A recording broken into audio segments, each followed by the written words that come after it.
Welcome. I'm Debbie Rosas, and you're listening to Get In. I'm the founder and creator of the NIA Technique, a movement art with a spin, personal growth on the dance floor. Been changing people's lives since 1983 when I took off my shoes and said, we're not going to jump up and down anymore, and we're going to still get fit. It's a rich story. We're going to talk a little bit about that today. But today's episode is a special feature with Amy Boone Thompson. Now, she is a woman.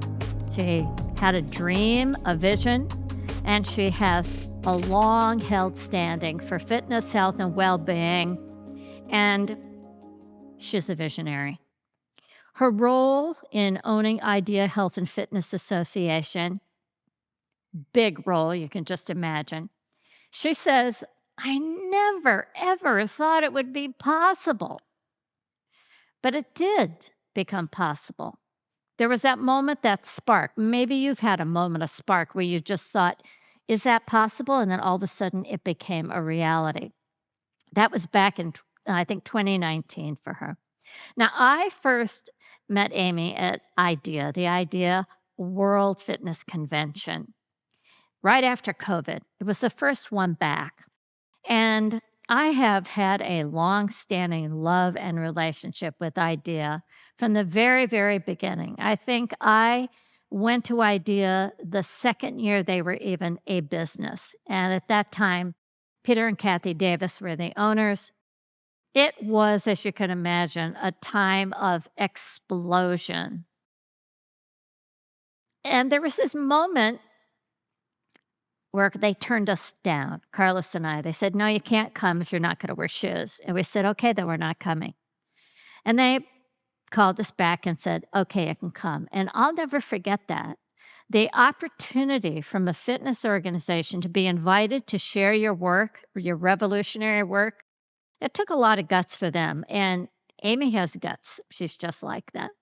So I was with IDEA from the very beginning. I was lucky enough to be on the Mind, Body, Spirit Committee, defining what mind, body was. I remember sitting around the table and people going, can we say the word spirit? That was back in the day. And over the years, the relationship grew to where there was this moment I said, Peter, you got to have yoga. Kathy, you got to have yoga.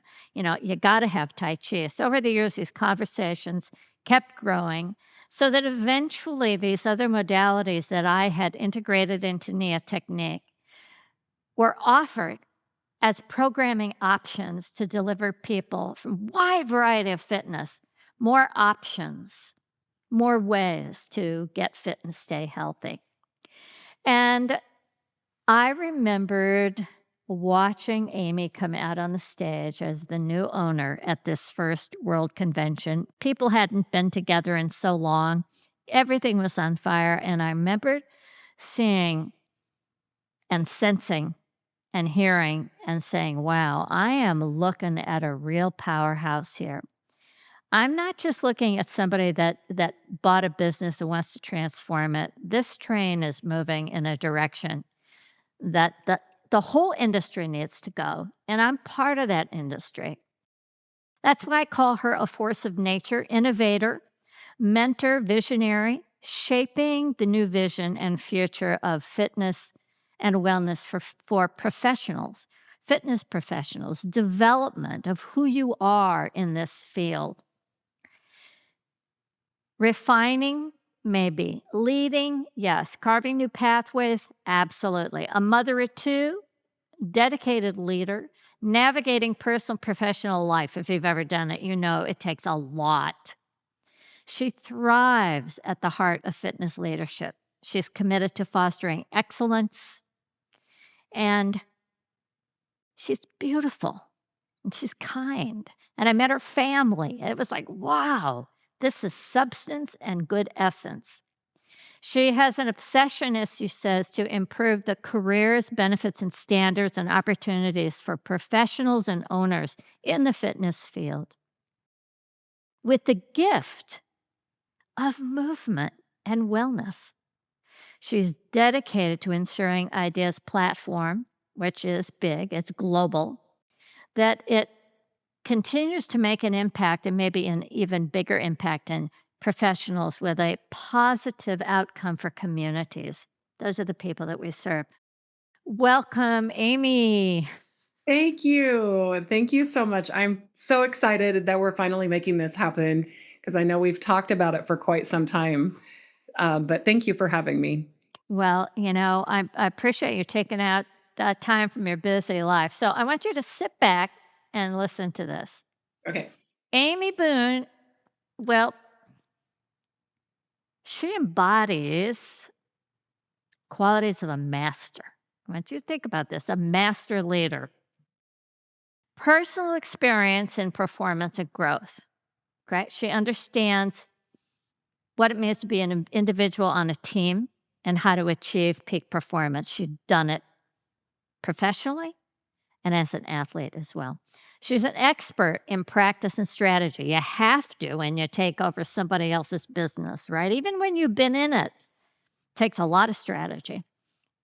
An expert in the content arena, expanding the perception of what is offered at a fitness convention. She has an endless commitment to learning and to evolving the landscape of herself and idea. She's a leader in the professional community of fitness and wellness, and she fosters collaboration and excellence. I've been privileged to her saying, "Let's talk. What do you think?" She knows what it means to thrive, to lead a vision with nurturing and caring. She brings authenticity and honesty, joyful expression, resilience, creativity, compassion, wisdom, presence, learning, empowerment, grace, health and vitality, adaptability, integrity, and balance.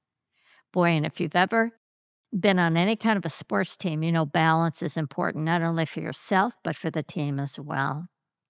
Amy, you've made an incredible impact in my life, I know, and in the lives of others as now a leader. I want you to share a little bit about what originally drew you to IDEA. Where were you and why were you initially even drawn to IDEA as a fitness organization? What do you think you were going to do? Yeah, great question. Well, it all really goes back to my first job in the industry. So I had graduated college, and like you pointed out, I was an athlete. I played basketball and volleyball in college. And so back in my college, exercise kinesiology didn't even exist. I was taking PE and health ed with an Right. intention of teaching and taping ankles. And I thought, wow, that'll be great while I have babies and be a mom and all the things that at that time I thought was my future. I graduated college. I started as an assistant strength and conditioning coach at my same university while I was going to massage therapy school to get my sports massage certificate. And it was at that time I took my first job as a personal trainer at an all women's club in Chantilly, Virginia. And honestly, that changed my trajectory completely because I felt so valued. I felt like I had meaningful purpose in the transformation of these women's lives. And it wasn't me doing the work, but I got to be privy to the journey and I got to support them. And I knew at that point in time, two things. One was that I needed to stay in the fitness and wellness space. That's where I felt I could make an impact. And the second thing that I realized was just how critical and important one personal trainer, one fitness professional, one instructor, one coach can be to have ripple effects on entire communities and entire clubs. And so that was in 1995, I think, a while back. And then right after that, I moved to San Diego and I took my first job in a bigger health club. That's when I was introduced to IDEA Health and Fitness Association. And they were based in San Diego. My club was in San Diego. And immediately my manager said, "We're going to the events." We slept four to a room to be able to afford to go because Right. I was fresh out of college. The funny story is I actually shared a bed with my boss, which woman, but that would not be allowed anymore. But we shared beds. We just to be able to go because you would go to these events and your heart, your mind, your spirit would be so filled and you could come back and make such a big difference in your clients' lives. And then that coupled with writing for Idea Fitness Journal and really seeing Idea as my association, like anything I needed professionally, I could find through the content, the resources, and the community, most importantly. So fast forward all the years, my claim to fame is I like to say I held every position in the industry in between, including spa and sports and athletics and all the things. Um, but where that led me was to an opportunity to interview for a job they wouldn't name. I interviewed in Colorado. This was after the founders had sold the business and it was held with private equity. And they wouldn't name the job yet, but they said, "We think you're a unicorn. You've been recommended to us based on all your experiences in the industry over 30 years." And they said, "Will you come interview for this job knowing you will have to move back to California?" And I said, "Yes," because we could to come back to California. So I eventually learned that it was Idea, and they had hired me to move back to California and run the company while it was still held in private equity. Um, so that was the story. And then, do you want me to launch into that moment when Yeah, the go for it. twinkle in the eye? So I had a business coach, a woman who was kind of helping me in that VP role. It was a big job. It's a huge organization. And also, by the way, I had Oxygen Magazine, I had Clean Eating, Better Nutrition I was working on. So there was a lot of going on and with media and with events. And this coach just kept talking to me as the pandemic ensued and we were all struggling as businesses, flipping our events virtual and our media digital. And she said, "Well, why don't, things were getting challenging and the writing was on the wall that Idea may not survive. It Right. may not have survived."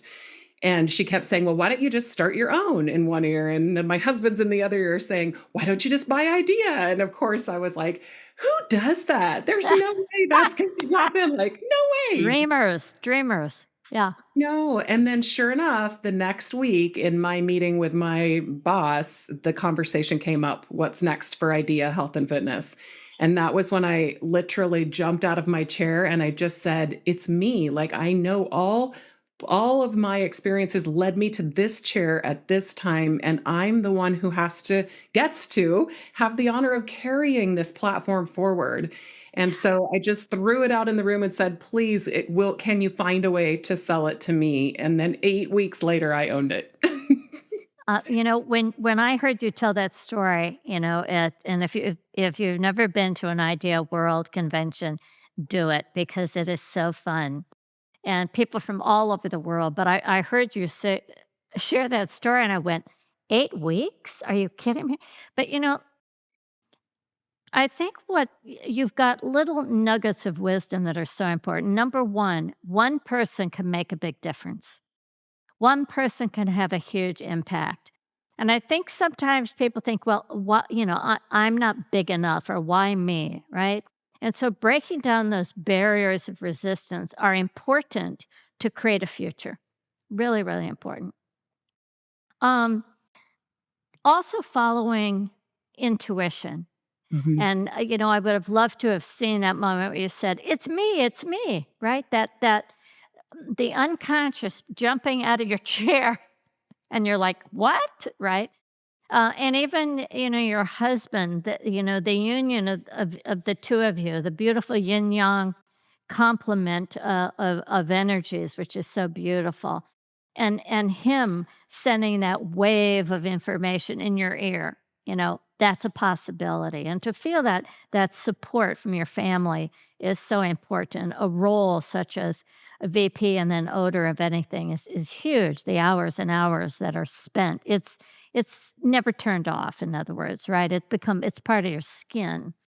And stepping into the role of helping a company through a time that nobody had experienced, none of us had experienced it. I felt very blessed that right before COVID, my husband, who I worked with as well, said, "You've got to get a Nia online." Thank God that was already set up so that when COVID happened, I was able to do that.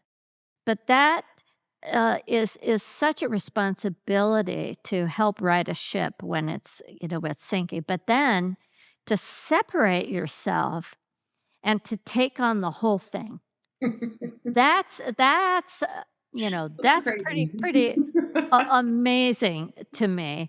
Did you find yourself after you said, "Help me do this," and 8 weeks later, did you find yourself laying in bed, turning to your husband and say, "Did we do this? Did Yes. we do this?"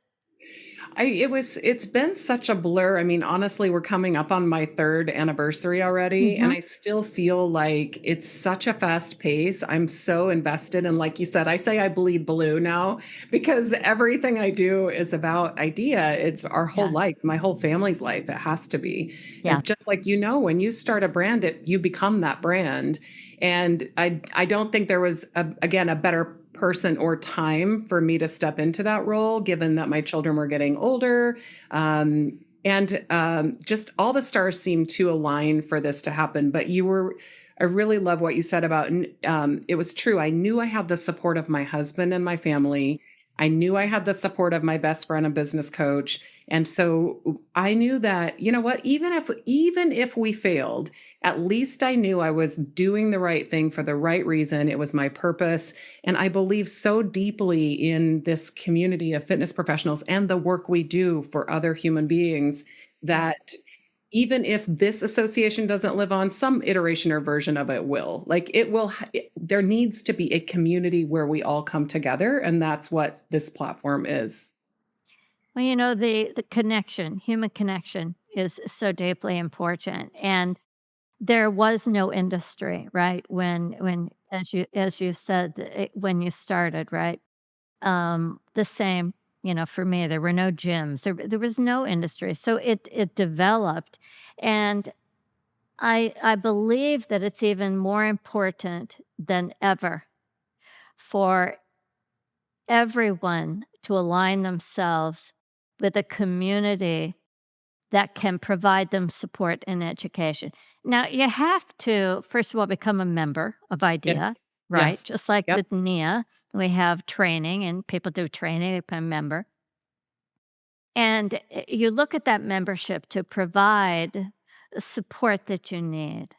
And IDEA has just done an incredible job watching them grow in terms of the kind of education they provide to be so much more multidimensional than it ever was. And to give people information about music licensing, about insurance, about all these things that are really important to professionally represent yourself. And with everything always in flux and changing, including the music industry, Yeah. including insurance companies, to align yourself with an organization like IDEA, I think is really, really important. Um, what is one of the most valuable lessons that you learned in taking on a role of leader and owner? Mm. I think the biggest challenge I faced stepping in, and I didn't realize the magnitude of it in the moment, but Mhm. it has definitely set in over the the previous 36 months, was I went from being a director level to being a VP pretty much overnight, and then just a year later, I stepped into being a CEO and owner. And as you know, those are 2 very different roles. Very different. But I did not bolster or, I guess, backfill myself as well as I could have, knowing what I was gonna be stepping into, because a CEO needs to be very, more visionary and more, not pulled down in the weeds. But as CEO, I was, or sorry, as, still having roots in my VP role, I was still very much in the weeds. And fast forward today, like we used to operate as a large organization with our equity brand had 46 different media outlets. Like we had thousands of employees that we were working with, to all of a sudden being 26, and today being half of that. So lots of difficult changes I had to make to keep the brand going and alive. I had to transform print to digital. I had to Mhm. transform the events to virtual and then back to in person. And just Right. so many things that we've had to overcome, but I all the while have had to play these different roles and really understand each of their significance to the business and to support my employees and team. Yeah, wow, that's the life force, right? It expands out and then it comes back to something, I believe the universe has your back, something a little more manageable. Yeah. And I love how you describe the different roles, the CEO as stepping away and just spending time in that your own space, hearing your own voice, listening to your own feelings. Very different from a VP that gets everybody around the table and let's talk and Yes. chat and what do you think? And what do you think? I mean, that's important as well. But that leadership, that visualization of just seeing what you see develops for me, I believe it develops the confidence necessary to make big, bold decisions that you have to make that can include firing people. Yeah. Yep. And did you feel, or do you feel lonely in the CEO position versus VP? I used to say, after I held all those different roles in the industry, I used to always tell people, I would say, a general manager at a facility is the loneliest job in the industry because they were at the top, right? They had three stakeholders. The members are constantly nagging at them, the employees are nagging at them, Right. and then they also have the stakeholders of whoever the ownership group is. So I always felt like GM is the hardest job in the industry, and now I completely negate that. Like, it yeah, it's a challenge because you are making decisions in isolation, especially now. Like before I had a whole board. I had an equity group behind me. I had lots of thinkers and lots of money and lots of just like direction. And so for me to step back and say, where is our compass pointing? What are the things we can accomplish in 12 months, in 24 months, in 36 months? Where are we going? And will that serve this industry? And will that help these fitness professionals to thrive? Because ultimately, that's why we exist. We exist to make sure that fitness professionals have wildly successful careers, whatever that means to them. And Mhm. so, as long as we're moving in that direction, as slow or fast as we can, that's really where my compass keeps pointing. And yes, it's lonely.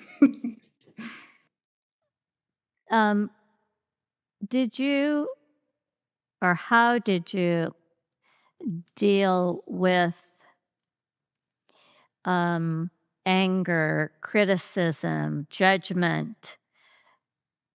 You're the new stepping into an environment, so you're the oddball, right? Stepping into an environment. How'd you deal with that? Yeah.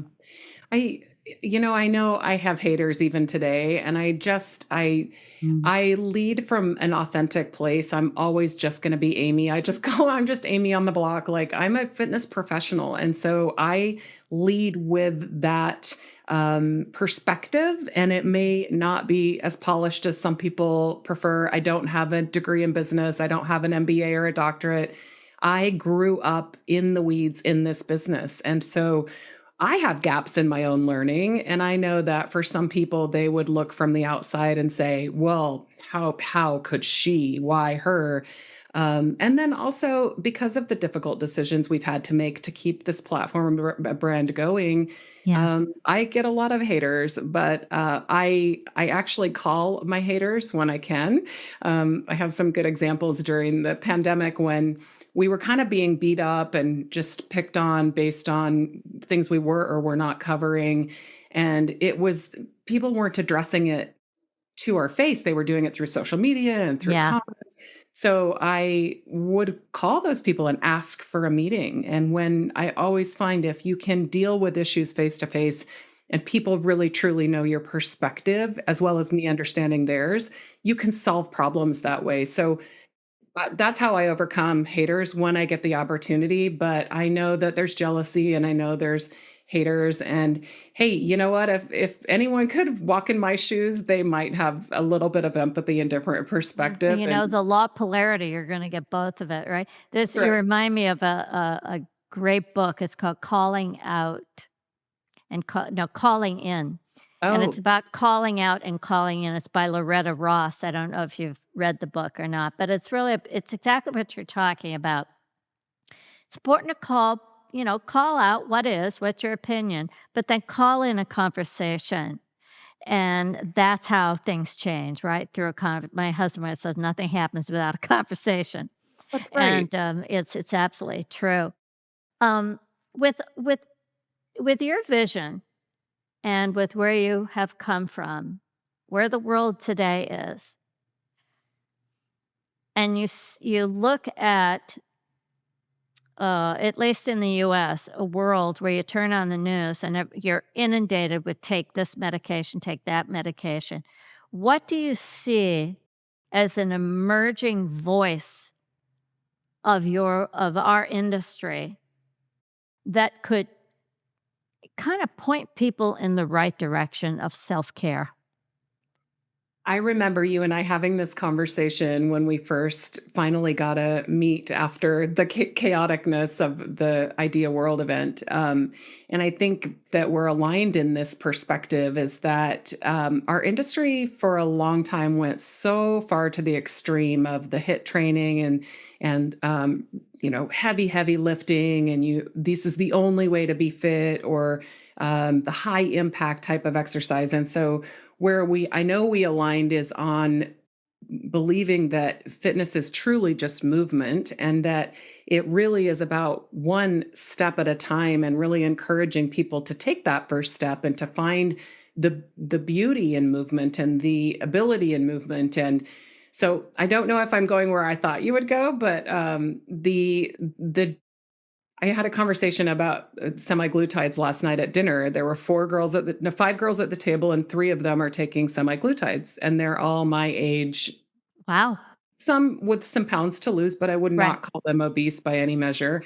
And so we had a healthy conversation about it, and truly they are using this drug in combination with exercise, and it's really helping them to get weight off. And we talked about the joy that they're able to move their bodies in a different way than they were before, and they're feeling so free in their movement and trying new things that they were feeling intimidated to try. So I applaud an environment where people can get those pounds off to finally enjoy true movement and feel good in their skin. But I also think there's a lot we don't know about these medications. And so, from Idea's perspective, at all of our previous events, we've had experts come in to teach fitness professionals that first, what are they? What do they do? Where have Mhm. they been tested? How do they work? How do you help your clients who are using these drugs?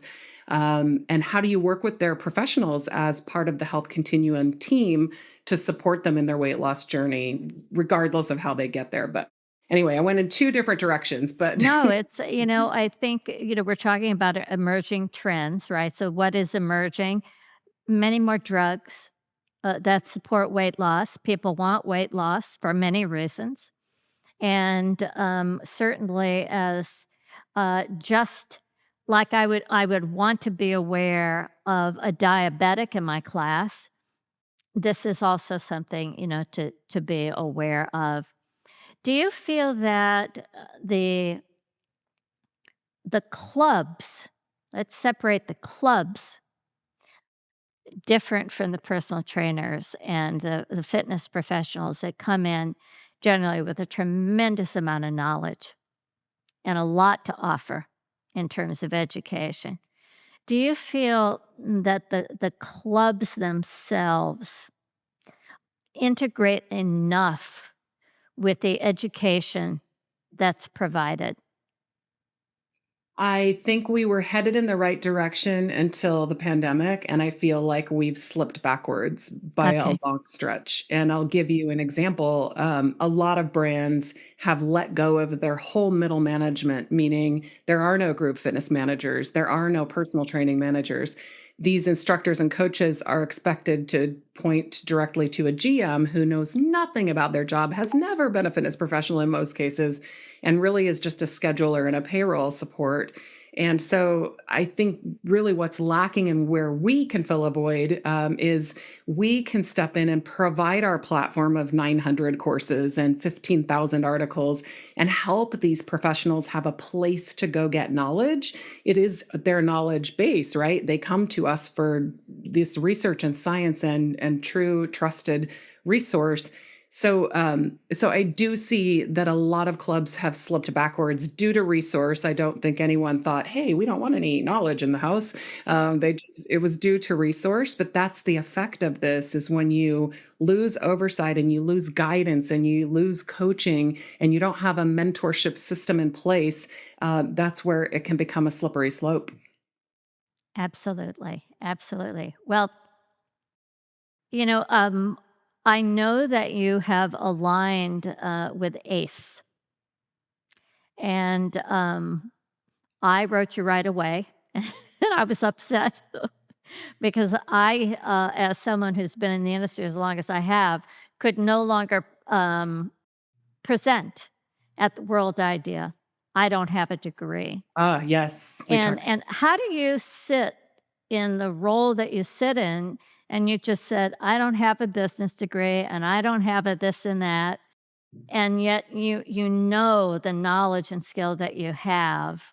Um, how how do you how do you sit with that and make it okay to say only people with degrees can present at our conventions? Um, It's a great question. And we're subject to, and first of all, IDEA was actually the founder of ACE way back in the day. I know you know Right, that story, I do but remember, yeah. ACE went off to become a not for profit and thrive in its own environment. So today we are both based in San Diego. We work with all certifying agencies, but we don't actually certify. So we are subject to the requirements of these certifying agencies in order to get our event approved for CECs, which is what you and I discussed. Mhm. Um, so, what we're trying to do with there's a lot of professionals who are in our space who have either experience or education that might not be traditional pathways who could qualify for CECs. And we're looking for ways that we can help these organizations be more open while still providing top quality gold standard education. So I think I'm still in that journey, Debbie. I don't have an answer Oh, today good, because let's do we're it. still yes, because we're still subject, like all of our curriculum has to get approved by every single agency to get the CECs for the professionals that belong to that certification. And so we've challenged it many times. Another perfect example, our members really like panels and they like to have these conversations in events, but those generally don't qualify for CECs because there's no learning objectives. And the conversation, like a podcast, could go in so many different directions. So, how could you say what was included and what they learned from that?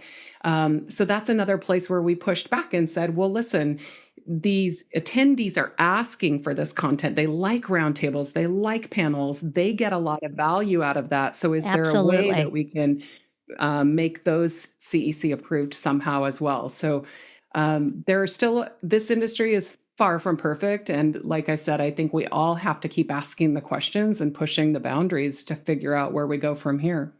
Well, and I think you hit on really what is important. What does it mean to learn? What does a continuing education credit look like? And, for a long time, it was, well, it has to be, very cognitive. And then the window opened up. Well, it could be a little bit of experiential too, right? And now, wow, now it can have personal meaning and purpose in one's own life as well as in their profession kind of thing. So I think opening up that window is great. I'm gonna hang on it with you because I really believe I can't imagine not having somebody like Gil Headley, who's an incredible anatomist, and other people who may not be able to give CECs. Yeah. He does, but some other, inspiring people. That's Yeah. what I want to see in your vision, that Yeah. door continues to open up as well, because I do think it is the future. It's part of inclusivity Yeah. and it's part of diversity, you know? But I do understand. I mean, I get it. It Yeah. bugs me, but I get it. And it's interesting, Debbie, at the same time, like we all push for higher standards and we believe in this CEC process that we have. Yeah, We've idea's been pushing for this process for a long time. And I constantly get challenged with naysayers about fit pros don't care about CECs anymore. They're not coming through traditional pathways. It doesn't matter. You don't need to keep learning. You can get certified and be a lifetime fitness professional. Nobody cares. Nobody's looking at it. yeah, So that's the naysayers constantly in the other ear. So how do we find that balance with, yes, continuing education credits are important. Yes, we need a process, but how do we embrace, like you were pointing out, these brilliant minds that have been in the industry for a long time, but maybe don't check all those exact boxes, yeah. Well, right? there was no degree in those days, Correct. right? Yes, Right. just like I had to do PE health. Yes. Exactly, exactly. Well, and I love, I love just keeping the eye of contemplation open. What can it be? How can it be? What can it look like? And, particularly when you've got the CECs over here, and this is what fits under that category. But then what does the culture need? What are the people asking for, and how can that come together? I think is going to be that's going to be the real Yes. icing on the cake if that can be figured out because it'll be wonderful to really transform what CECs Yeah. look like. How are they defined? Yes. What's their meaning and purpose? You don't want to fall into that thing where I've had nurses come and say, "Well, I'm doing this because I have to get my CECs." Versus, I'm so excited to learn, to keep myself growing, That's right. not just something separate for the profession. That's where I really wanna see it, I That's wanna see great. it go. Yeah. Because the fitness industry was birthed and grown by people that were in personal experiences, Yes. which Yes, is and s emerging science, just like semaglutides came out of left field for us, and how do you navigate this? Like, so that's why you have to keep learning. That is exactly why these processes and this yeah. continuing ed exists. Well, I can't believe we've all just been chatting, for what, 30 minutes here? Yeah, And so good. I got a whole lot more questions that I wanna dig into, but I really, so much appreciate, your story, and I wanna hear a little more about what I noticed when I came back after COVID. I noticed diversity, equity, inclusion on that stage, and I had never seen it before. Yeah. Did that come from Black Lives Matter? We better get on the bandwagon. What was it? Well, first of all, I'm in a biracial family, so it is my core value. My children are biracial, so I always look at the world through their eyes. And I saw in our industry that we were not going to be a place where even my own children would feel welcome and feel that they could have a career in fitness. And Wow. so it's always been in my heart, but the Black Lives Matter movement actually helped us to step aside and say, "Oh my goodness, let's take a look at what's been happening for the last 40 years and how have we been doing?" So when during that moment, it gave us a chance. That was still when we were owned by this private equity group, and so all of these brands, we really took a step back and looked at all the imagery that we had used over the last. We looked at, I think, a 10-year sample, Wow. and then we graded ourselves. We went through and graded our imagery, we graded our content, we graded every aspect of our business to say, first, are we creating content that is inclusive of every human being that we serve? We weren't. Second, were we creating content that would help our professionals to better serve all those populations. Like, did we help our pros understand adaptive fitness? Did we help our professionals understand how to make welcoming environments for the LGBT plus community? And so we looked at our business really from a critical perspective and graded ourselves. And then we created a pledge of where we wanted to go moving forward. And we hold ourselves accountable to all of those action items. So even in our website today, you can go to our footer, you can see our pledge, you can see all the different things that we're doing on a regular basis to make sure that we don't forget the humans we serve and the professionals we want to welcome to our space, um, and content that can help us all become better humans. Well, my company, I think like many, when Black Lives Matter happened, it was like, "Oh, we need to have a DEI committee." Well, we didn't have anybody that even had the experience of what that meant. Um, and, so many, companies have let go of what they consider to be their DEI, committees, but it sounds like instead of having some kind of separate committee over here, this has now become a part of the fabric of your vision to serve the large reach of Yeah. humanity, of Yes. what does it mean to be a fitness professional, making it possible for people to see themselves, "I can be there," kind of. Yes, as a professional or enjoying fitness and wellness. Yeah, And so we've always been a global company from our very beginning. We've been a global company, and now I have employees all over the world. That was a blessing that came out of COVID. Is now I have our inspired service team is in the Philippines. I've got people all over the world. Our authors, our subject matter experts come from every single continent around the world. awesome. And so we're so proud to be able to offer content that will resonate with all of those different groups. So they see themselves in the profession, like you pointed out, but also they see themselves in different facilities in their own communities. But anywhere they go, we need to create these welcoming spaces. Yay.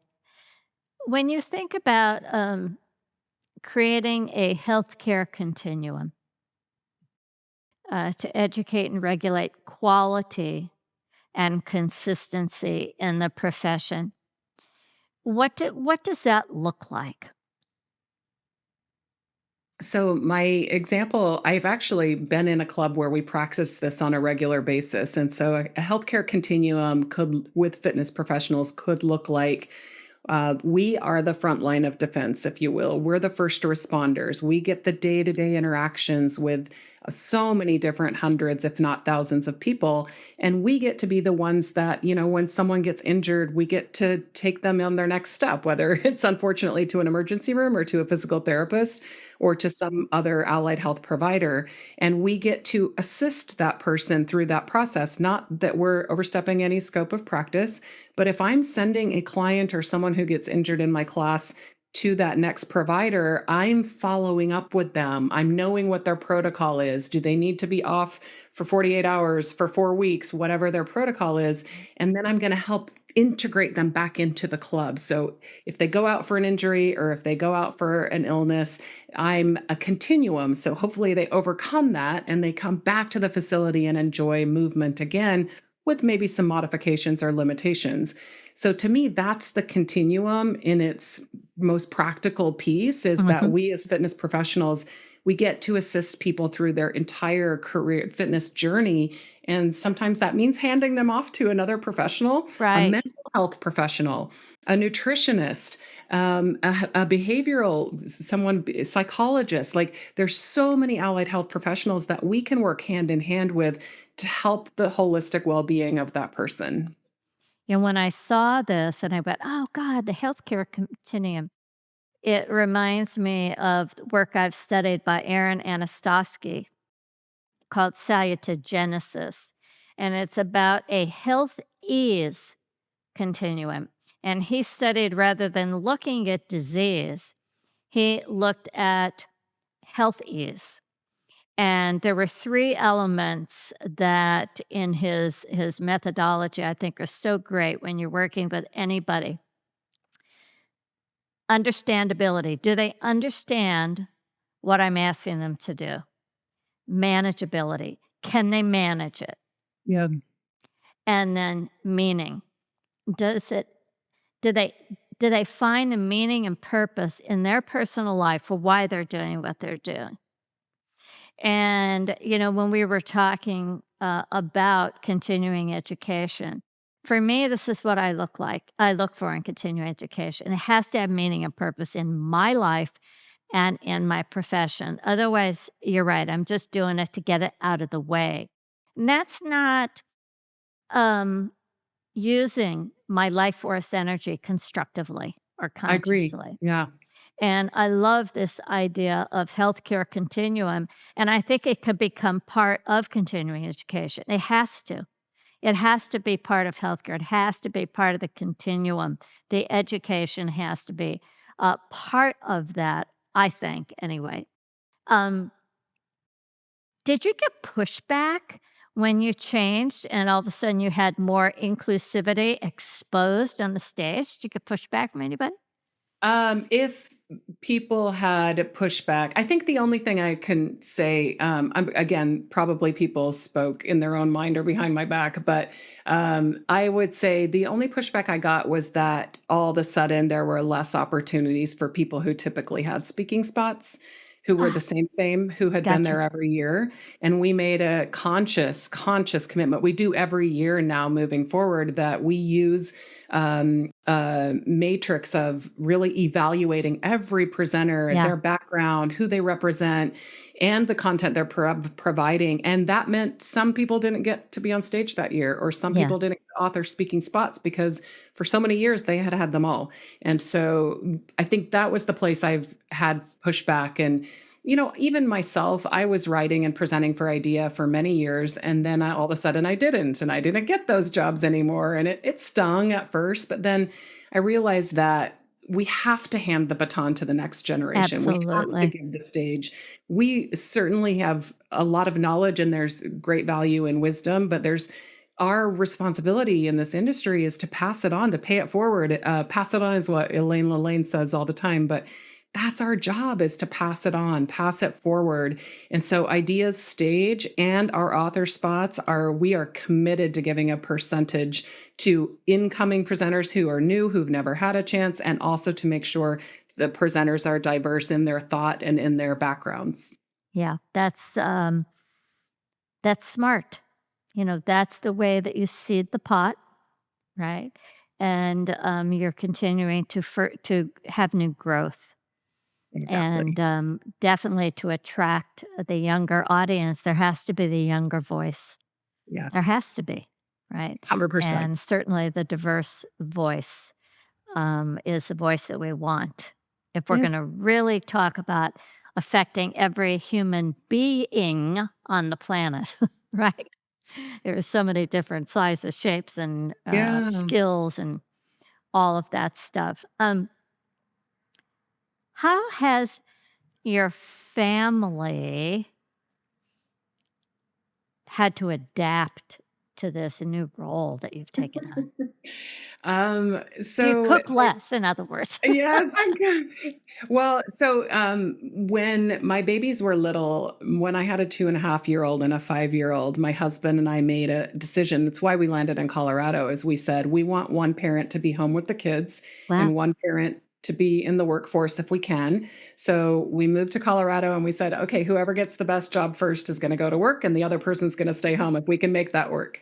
So I got the best job first, but it meant that I was traveling. I think I was on the road 85 nights a year when my Wow. baby was pretty little. So dad was already super dad. Dad was already cooking all the meals. Dad was doing all the stuff. And that was the roles that we felt were best for our family at the time. Before taking this job, even before I became owner, every time we check in as husband and wife to say, is this still what we want? We know it's going to get even more intense. We know it's going to be different. Is this still what we want? And his answer has always been a resounding hell yes. Like, this is your mission. I've got your back. And even right now, we still have one kid who can't drive. So he's off scooping up that kid from practice and bringing him home so that I can run the business. You Uh, have 3 kids? I have two. Yeah, 2. two. And remember, my oldest daughter's name is Nia. I I remember the booth and her and your husband coming by, introducing himself and saying, "Can I take some of these pens? Because we have pens that said Nia on it," and then it found out your daughter's name was Nia. I loved it. I I have loved it it. right here. I Oh, have your pin right here. okay, there you go. Yes. I love Yeah. that So story. I think the kids, they really feel like they own the company. Everybody has a job in the business. Like my daughter helps me with the receipts. My son, my husband handles all the warehouse and the event storage. So everybody has a job in a family-owned business, as you know. And I think the only criticism I get from my kids is that part of this job is being the face of the company and being in social media. Yeah. So, that might be embarrassing for an 18-year-old from time to time if she has to see her mom constantly on her Instagram or whatever. But, I just we try to take it all in stride and know that this is our brand. I bleed blue. Like I said, like what, as long as we own the company, it's everybody's company and it's everybody's mission. Well, it's just really beautiful the way you've navigated the pressure, which can tear people apart or bring them closer together, and that's true, about families. How do you self-care? Mm. Do you take bubble baths? What is your self-care? To get your nails done once a week? What's your self-care for Yeah, just great Amy? question. I love my canyon. I have a really good relationship with the canyon behind my house, and I'm so blessed I can go walk and run. And so for me, nature is truly where I get myself regrounded. So that's where, like every day in the afternoon, it's where I head off just to recenter. Um, I I don't do bubble baths, not into that. I love massage. I don't do that enough, but I should do that more. But I've started a practice of gratitude that I started when things got really, really hard in the business. I mean, I had a lawsuit my first year. I had so many incredible challenges to overcome. I mean, people say you're not a business owner till you've been sued, right? Yeah, But those things I don't wanna bring that stress home to my family any more yeah, than I have to, yeah. and so I started a practice of gratitude that helped me to appreciate the blessings in that experience, even though I couldn't see them yet, and that meant finding a place to center myself and set an intention of how I'm gonna choose to react to those situations each and every day, and I find that that really helps me to be more positive, proactive, empathetic, and then it makes me a better leader with my teams as well if I come from a space of curiosity or positivity instead of reaction and competitiveness because I tend to be really competitive. So I have to like bring that back a little bit and center myself. But gratitude really truly is my practice that I do in the hour, in not just every day, but sometimes every hour. That just going back to, I think that what I say is our assemblage point, where this is where we're supposed to connect and assemble, our heart. And it could be so frightening, particularly, being sued. The fear around that, and just being attacked from any direction. Two things can happen. One, you either harden your shell and push things away, or you soften and you find ways to let things be a part of your experience, but not take you out, which is Yes. what compassion Yeah. is so good at doing, right? I'm still a The work in progress. I've had to create a thicker outside shell and I've had to be guarded in some instances, but I also have tried to practice this from the inside out is to say, let me lead with curiosity and empathy and gratitude, and then let's see if that improves my viewpoint of this situation. Yeah, this year particularly, I've shifted the word guarded to protect. Yes. Um, had a series of horrible social media attacks and very painful. Yep. And I realized that, I wanted to protect, and it was like, well, what's what's a way that you can just be empowered to value what you have. There is a level of protection when you look and you see what you've done and how much work you put into it and how valuable what you have is. That that for me has created a very different sense of protection, the lioness. um, do you find that that is similar for you? Just in having somebody, attack or wanna sue or whatever and go, "Okay, wait a minute. This is mine. What am I protecting here? How valuable is it?" I, um, I I really honestly, I view this as, you have a very different perspective because you birthed your business. Like, you were the creator, the founder, you birthed it. Mhm, I was a part of this community as a fitness professional. So my view is that this platform, this business doesn't even belong to me. Yes, I'm uh-huh, its steward right now. I'm the owner, I'm the keeper, mhm, but it's not about me, even mhm, though I get to be the face of the company just to bring more people in.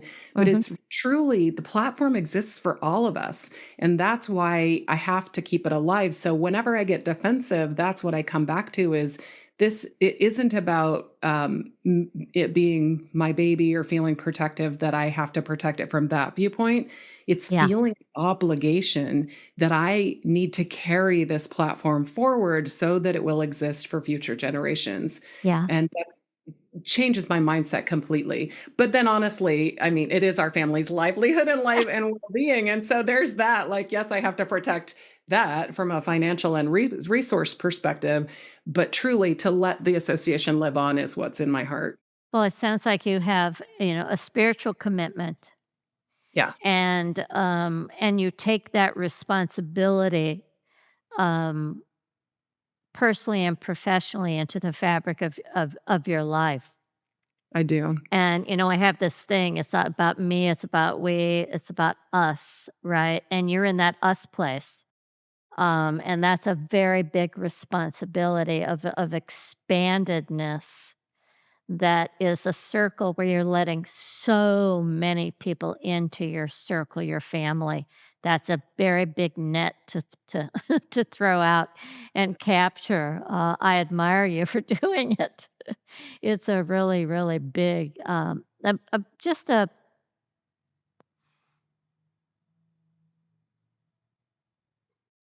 I think it's a I wanna say it's a responsibility, but I think it's one of those things where I don't think you have a choice. I think you were meant to do it. I think you were guided to it, and it's sort of like you just don't have a choice. This is your job, you know?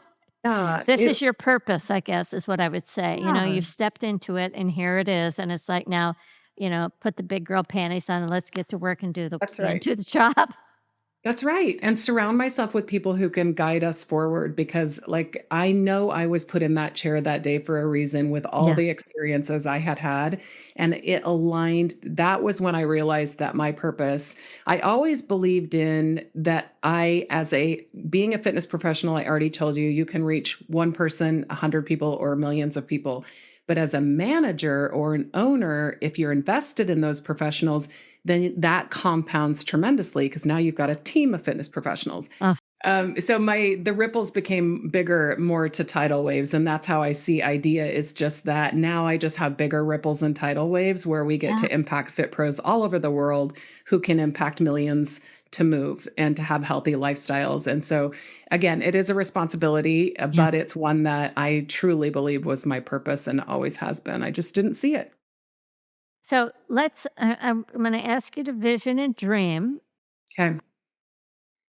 And let's say you're back in the day where Nike and Reebok and all those companies are coming to be on the convention floor and giving a lot of money to help you share this beautiful, beautiful work. What does the world class fitness, health convention, wellness convention look like? Where are we? what's the floor look like of, companies? What's it look like? Take Yeah. me there. Well, first and foremost, I know that we are an event that focuses on education first. So our expo is very important. It is important to the experience, but it comes behind the education. Our learners come to go to classrooms to get their continuing education and to up level themselves. So that's where we focus always, is building a world-class program. And then we know that behind that are these experiences and the brands that make that happen, because the brands want to reach these fitness professionals with their amazing programs and products and equipment, ways they can improve the quality of their experiences with their own clients. So, in the future, well, where we are today is we are smaller than we were pre pandemic, for sure. I talk to event producers all over the world, and nearly everybody in our space who deals with the practitioners is still smaller. The owners and executives seem to have returned, and they're serving themselves to nice conventions and expos, but they're not sending their teams yet. And so fit pros are still struggling to get themselves to these types of events. And to be honest, we have work to do to educate the next generation that they even exist, Yeah. because again, learners are coming in from different education pathways and they don't even know that idea exists for them. Um, but the expo floor is experiential. The beauty of that floor is that you come in and you get exposed to new, innovative products, services, and all of these ways, again, that you can improve your training sessions with your clients or add better programming. Uh-huh. Um, and so we're building an expo floor where there are more demos and experiences, and really working with our exhibitors to create those. So Yeah. it's not transactional, it's not standing behind a desk, it's getting out and really showcasing how you can improve the fitness professional's business or program.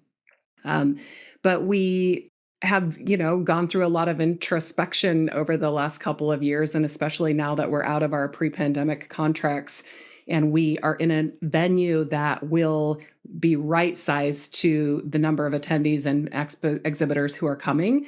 So instead of having a huge hall with fewer exhibitors, we should be packed and brimming this year to have lots of exhibitors and lots of energy back. Um, I'm committed to in-person events. They may not always look the same as they do today, but I do believe we need to make them more experiential, and it's about the connection Mhm. ultimately. So yes, the education is our number one goal and we build a program around that, but we know that what happens naturally is these amazing human connection experiences that take place. Do you envision anything hybrid, like So we some did. session? Yeah.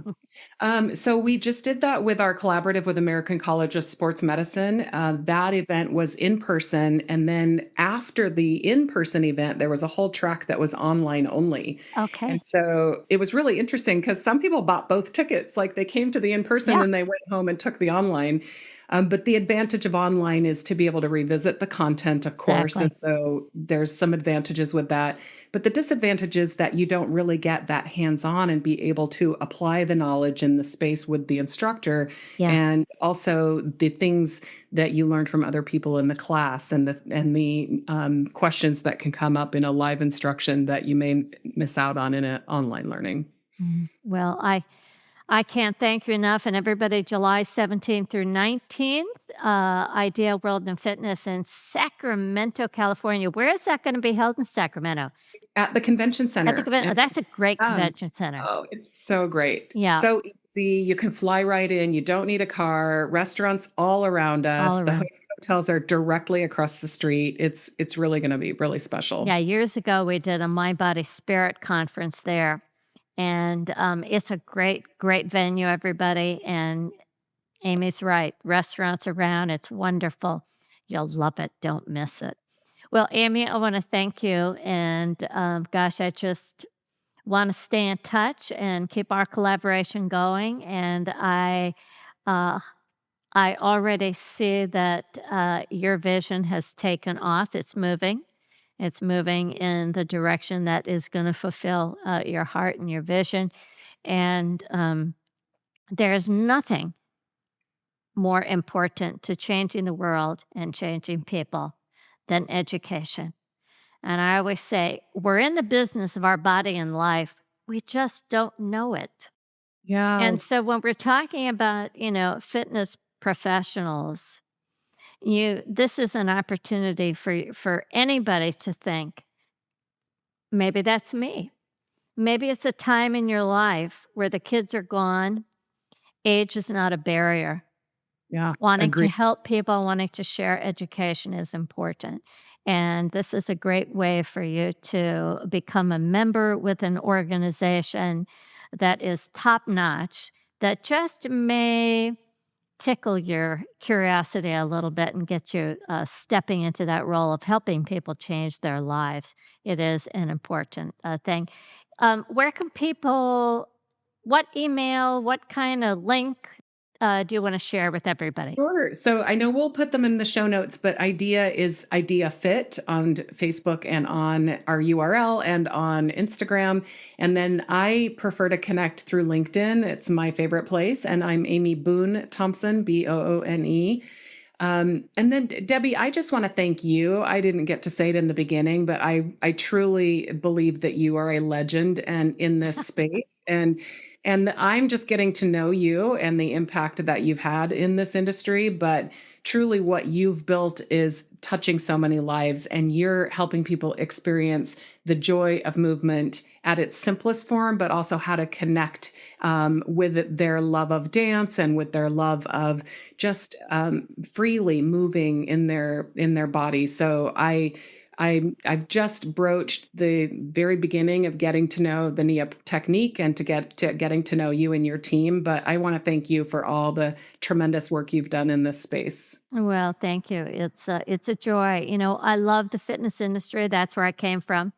And I would love nothing more than to continue to see the fitness, health, and the well-being, and even the more what people think is esoteric, um, come together and have conversations. It's all important. It all has its place. So thank you for that. And thanks everybody to listening to Get In. For more information about me, you can go to debbierosas.com, Nia on Demand, and also on Instagram at Nia Technique. And you can also go to debbierosas.com and sign up. I send out 2 articles every single week about body and life. And you can get 2 weeks free on Nia on Demand to get a taste of movement to feel better and move better and live in your body with your body. Thanks so much, and we'll see you next time.